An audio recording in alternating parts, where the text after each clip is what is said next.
សាហ៍រាំងរដូវញឹកញាប់ឧស្សាហ៍បាត់រដូវជាប្រចាំខែឬក៏រាំង3-4ខែទៅមករដូវម្ដង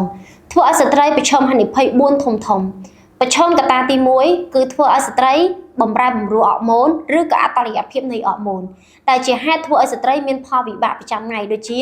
ស្បែកគាត់ស្ងួតស្រអាប់មិនមានសំណើមផ្ទៃមុខគាត់អាចនឹងឡើងមុនឡើងជាំឡើងអាចរុយប្រែប្រួលអារម្មណ៍ចាប់ផ្ដើម stress តានតឹងពិបាកចិត្តគិតច្រើននឹងធ្វើឲ្យស្ត្រីខ្លះទៀតថែមទាំងមានការឈឺក្បាលជ្រុះសក់ស្វាំងភ្នែកបាត់បង់ចំណងផ្លូវភេទហើយថែមទាំងធ្វើឲ្យគាត់មានអាការៈដូចជាល្វើយអស់កម្លាំងលហិតលហៃអញ្ចឹងនៅពេលដែលស្ត្រីរាំងរដូវញឹកញាប់ស្ត្រីនឹងជួបបញ្ហាទាំងអស់នេះជាពិសេសគឺបញ្ហាសម្រស់នឹងតែម្ដងអញ្ចឹងបងស្រីៗណាខ្លះឧស្សាហ៍រាំងរដូវហើយជួបបញ្ហាទាំងអស់ហ្នឹងទី2គឺធ្វើឲ្យស្ត្រីមានបញ្ហាដំណើរការឬក៏ការលូតលាស់មេជីវិតញីនឹងមិនបានល្អ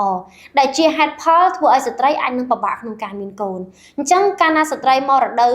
អត់ទៀងរាំងបែបនេះក៏ធ្វើឲ្យស្ត្រីពិបាកមានកូនដែរករណីទី3បើសិនជាស្ត្រីមានកូនទាំងដែលគាត់មានបញ្ហារាំងរដូវទី1អាចនឹងធ្វើឲ្យស្ត្រីនឹង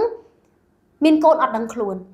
គេថារាំងរដូវធ្វើឲ្យស្ត្រីពិបាកមានកូនតែករណីកម្រមួយចំនួនទោះបីជាស្ត្រីរាំងរដូវខ្លះក៏អា